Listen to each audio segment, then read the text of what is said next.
नमस्कार साथियों, स्वागत है आप सभी का यूट्यूब एग्जाम पर। और मैं हूं विनय प्रियदर्शी और आप हैं मेरे साथ वाच्य पर चर्चा करने के लिए। इससे किसी भी एग्जाम में 4 नंबर क्वेश्चन पूछा जाता है।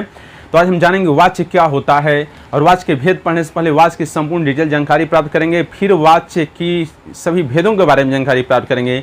फिर वाच्यों को कैसे बदला जाता है आपस में, वो सब भी जानेंगे। यानी पेपर में आपसे कोई भी क्वेश्चन पूछे तो आप आसानी से बना लेंगे और पकड़ लेंगे। 4 नंबर आप आसानी से पकड़ लेंगे। तो एक ही वीडियो में आपको कहीं जाने की जरूरत नहीं होगी, इसलिए आप वीडियो को लास्ट तक देखिएगा और चैनल को लाइक, सब्सक्राइब और शेयर कर दीजिएगा, जिससे हर आने वाला अपडेट आपको मिल जाए और दूसरे कोई फायदा मिल जाए। तो हम ज़्यादा इधर उधर की बातें नहीं करेंगे, पहले हम ये जानेंगे वाच्य क्या होता है। तो जानते हैं, वाच्य परीक्षा में 2 तरह के क्वेश्चन वाच्य से पूछे जाते हैं। पहला पूछा जाता है, कोई लाइन दे देता है और पूछता है इसमें कौन सा वाच्य है।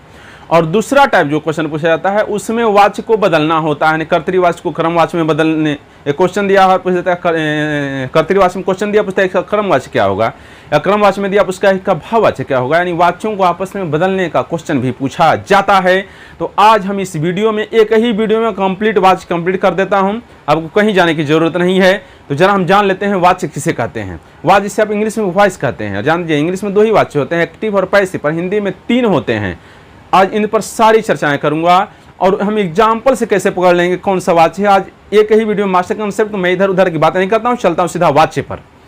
तो वाच्य किसे कहते हैं? तो क्रिया का वह रूप जिससे यह पता चलता है कि वाक्य में क्रिया कर्ता, क्रम या भाव के अनुसार प्रयुक्त हुई है, तो उसे वाच्य कहते हैं। यानी क्रिया का वह रूप जिससे यह पता चले कि वाक्य में क्रिया किसके अनुसार प्रयुक्त हुई है, यानी कर्ता के अनुसार प्रयुक्त हुई है या क्रम के अनुसार प्रयुक्त हुई है या भाव के अनुसार प्रयुक्त हुई है, तो जानिए कि उसे हम कहते हैं वाच्य। और यही नहीं, क्रिया का जो लिंग होता है, जेंडर होता है, वही कर्ता, क्रम या भाव का जेंडर भी होना चाहिए। और वहीं से पुष्टि हो जाती है कि क्रिया किसके अनुसार प्रयुक्त हुई है। यानी कहा जाए कि क्रिया का वह रूप जिससे यह पता चलता है कि वाक्य में क्रिया कर्ता के लिंग के और जेंडर के अनुसार यूज हुई है, या कर्म के जेंडर के अनुसार प्रयुक्त हुई है, या भाव के जेंडर के अनुसार प्रयुक्त हुई है। यानी किसकी प्रधानता है और किसके अनुसार प्रयुक्त हुई है, इसकी जानकारी हमें जिन शब्दों से मिल जाए, जिस क्रिया के जिस रूप से मिल जाए, उसे हम वाच्य कहते हैं। तो क्लियर हो गया माय डियर फ्रेंड्स।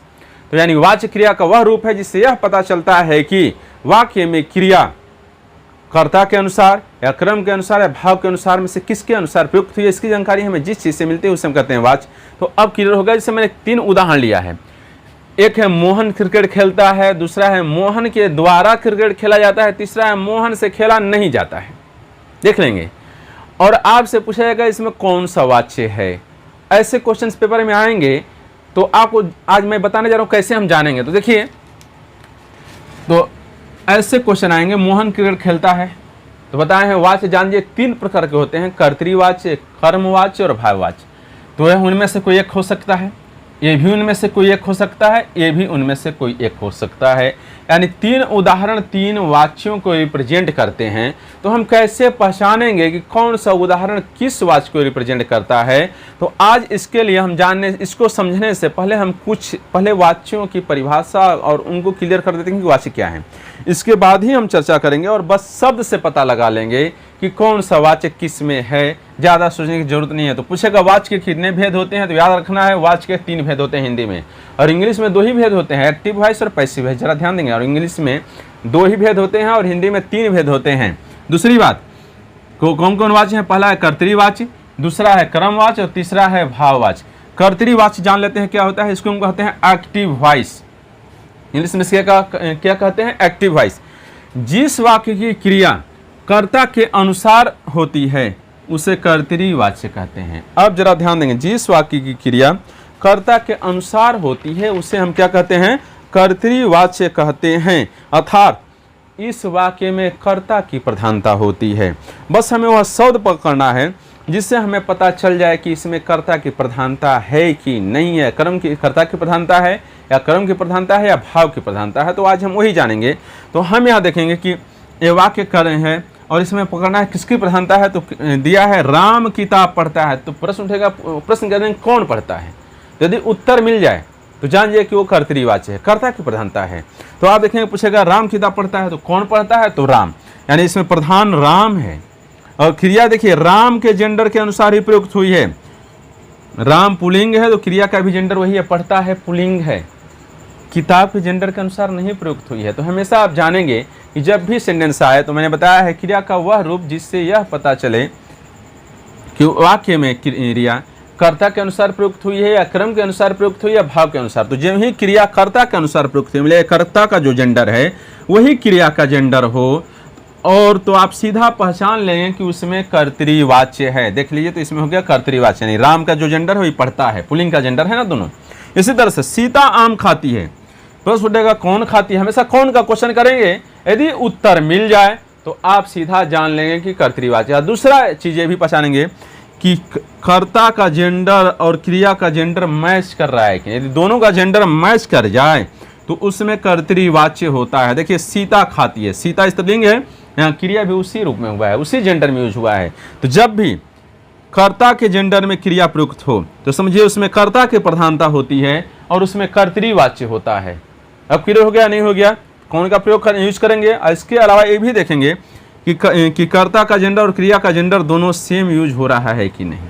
तो देख लीजिए कौन खाता है तो राम खाता है, कौन खाता है तो सीता खाती है, कौन पढ़ता है तो राम पढ़ता है। तो कौन करने पर यदि उत्तर मिल जाए और इसके सिवा ये भी तो वही कर्ता की प्रधानता है और इसके बाद दोनों का जेंडर भी सेम मिल जाए तो आप सीधा जान लीजिए कि वहां पर जो है कर्तृवाच्य है। अब हम अन्य वाच्यों का एनालिसिस करेंगे, इसके बाद हम बदलना सीखेंगे। चलिए देखते हैं माय डियर स्टूडेंट्स, क्रमवाचक किसे कहते हैं। जिस वाक्य में क्रिया उसके क्रम के अनुसार होती है उसे क्रमवाचक कहते हैं। जिस वाक्य में क्रिया उसके क्रम के अनुसार होती है उसे क्रमवाचक कहते हैं। जिस वाक्य में कर्म की प्रधानता हो उसे हम क्रमवाचक कहते हैं। तो प्रश्न उठता है हम कैसे पहचानेंगे कि यह कर्म की प्रधानता है और क्रिया। तो ध्यान दीजिए, पहले हम पहचानने के दो नियम बताते हैं कि हम कैसे पहचानेंगे कि यह वाक्य क्रमवाच्य में है। तो पहला पहचान है कि इसमें के द्वारा के शब्द यूज होता है ज्यादा। यदि वाक्य में के द्वारा के शब्द यूज हो जाए तो आप सीधा पहचान लेंगे कि यह वाक्य जो है क्रमवाच्य में है, पहला ट्रिक है। दूसरा, यदि मान लीजिए के द्वारा नहीं आया तब हम कैसे पहचानेंगे, आपका प्रश्न उठेगा। तो यदि के द्वारा नहीं आया तो आप पहचानेंगे क्रिया क्रम के अनुसार यूज हुई है कि नहीं। मैंने बताया है कर्तृवाच्य में कर्ता के अनुसार प्रयुक्त होते हैं, यानी वहां पर प्रश्न करेंगे कौन करता है, तो कौन करने पर जवाब मिल जाए तो आप जानिए कि वहाँ कर्तृवाच्य कर्ता की प्रधानता होती है, वहाँ क्रिया कर्ता के अनुसार प्रयुक्त होती है, जैसा मैंने अभी बताया है। और क्रमवाच्य में क्या का प्रयोग करने पर यदि उत्तर मिल जाए तो वह कर्म होता है। जैसे पूछा जाए क्या किया जाता है, क्या पढ़ी जाती है, अब ये लगाएंगे तो उत्तर में पुस्तक पढ़ी जाती है, नहीं पुस्तक कर्म हो गई।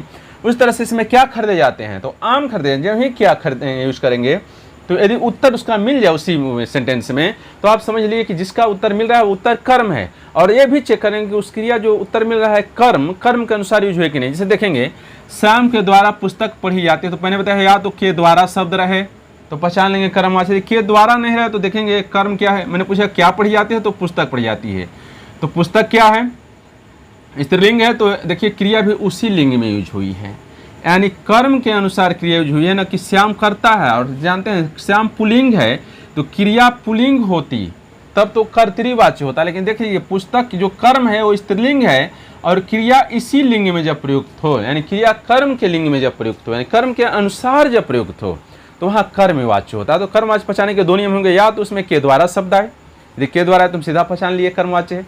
और दूसरी बात यदि के द्वारा नहीं दिया गया तो हम देखेंगे कि क्रिया कर्म के अनुसार प्रयुक्त हुई है या नहीं, यानी कर्म का जो जेंडर है लिंग है वह क्रिया का भी जेंडर है कि नहीं। तो आप पहचानेंगे, यहाँ देखिए कर्ता तो श्याम है लेकिन श्याम का जेंडर पुल्लिंग है और क्रिया का जेंडर पढ़ी जाती है स्त्रीलिंग है, तो यानी क्रिया जो है वो कर्ता के अनुसार प्रयुक्त नहीं हुई है, तो स्पष्ट है। अब देखेंगे कर्म पुस्तक है यानी पुस्तक के अनुसार प्रयुक्त हुई है, तो यहाँ कर्मवाच्य होगा। मैं समझता हूँ अब क्लियर हो गया होगा आपको। इसी तरह से दूसरा उदाहरण देखते हैं, सीता के द्वारा आम खरीदे जाते हैं। मैंने पहले बताया के द्वारा शब्द अधिकतर आते हैं कर्मवाच्य में, के द्वारा है तो कोई दिक्कत नहीं, पहचान लीजिए कर्मवाच्य है। दूसरी बात के द्वारा नहीं दिया गया तो हम कैसे पहचानेंगे, तो हम पूछे क्या खरीदे जाते हैं, क्या का प्रयोग करेंगे, उत्तर मिलेगा आम, तो आम हो गया कर्म। तो आम मिलाएंगे, जो हमारा यहाँ क्रिया यूज हुई है वो कर्म के अनुसार यूज हुई है, किंतु मिला ये आम पुल्लिंग है या खरीदे जाते हैं उसी अनुसार यूज हुई पुल्लिंग में यूज हुई है, जबकि सीता क्या है स्त्रीलिंग है, यानी क्रिया जो है वो कर्ता के अनुसार यूज न होकर कर्म के अनुसार प्रयुक्त हो वाक्य में, तो वहाँ पर कर्मवाच्य होता है। तो कर्मवाच्य पहचाने के दो विधि हो गए, या तो के द्वारा शब्द आएगा, यदि के द्वारा नहीं दिया है तो मिलाएंगे क्रिया कर्म के अनुसार प्रयुक्त हुई है कि नहीं। अब आपको क्लियर हो गया होगा। इसी तरह से भाववाच्य क्या है, जब वाक्य में क्रिया कर्ता या कर्म के अनुसार प्रयुक्त न होकर, न तो कर्ता के अनुसार प्रयुक्त हो और न तो कर्म के अनुसार प्रयुक्त हो, दोनों के अनुसार न हो, तो वहां पर भाववाच्य होता है। कैसे हम पहचानेंगे? तो इसका सबसे बड़ा पहचान है कि इसमें से शब्द आता है। भाववाच्य का सबसे बड़ा पहचान है कि इसमें से शब्द आता है। और दूसरी बात, इसमें से के अलावा ये वाक्य जो है निगेटिविटी की तरफ, नकारात्मकता की तरफ जाता है, निगेटिविटी की तरफ जाता है। नहीं होगा मुझसे। तो जानिए, यदि से शब्द आए और निगेटिविटी की तरफ जाए तो उस वाक्य में भाववाच्य होता है। इसे मैं समझाता हूँ। मुझसे खेला नहीं जाता कि से शब्द आया, उसके अलावा निगेटिविटी की तरफ जा रहा है। इसी मिलेगा श्याम से खाना खाया नहीं जाता है, मिले से आ रहा है, दूसरी बात निगेटिविटी की तरफ जा रहा है। यदि मिले तुमसे से शब्द आ रहा है, सोया नहीं जाता है, निगेटिविटी की तरफ जा रहा है। देखिए उन दोनों में निगेटिविटी की तरफ नहीं जाता है, लेकिन इसमें से शब्द आता है और निगेटिविटी की तरफ जाता है, तो आप सीधा पहचान लेंगे कि यहाँ पर भाववाच्य है। तो मैंने भाववाच्य को पहचानने की ट्रिक बताई है। भाववाच्य के वाक्यों में से आएगा, अधिकतर समय से ही आएगा। यदि इसके अलावा साथ ही यह शब्द निगेटिविटी की ओर भी जाते हैं, पॉजिटिविटी की ओर भी जाते हैं, मैं बताऊंगा। क्रमवाच्य को पहचानने क्या ट्रिक है? मैंने बताया कर्मवाच्य के वाक्यों में के द्वारा शब्द ज्यादा आता है। फिर भी यदि के द्वारा नहीं आया, यदि कन्फर्म नहीं हो, तो हम चेक कर लेते हैं कि क्रिया जो है कर्म के अनुसार प्रयुक्त हुई है कि नहीं, ये भी ध्यान देंगे। तो यदि आपसे इस तरह से पूछा जाए भाववाच्य के और उदाहरण बताइए, तो आप बता देंगे मुझसे चला नहीं जाता, कबूतर से उड़ा नहीं जाता, गायक से गाया नहीं जाता।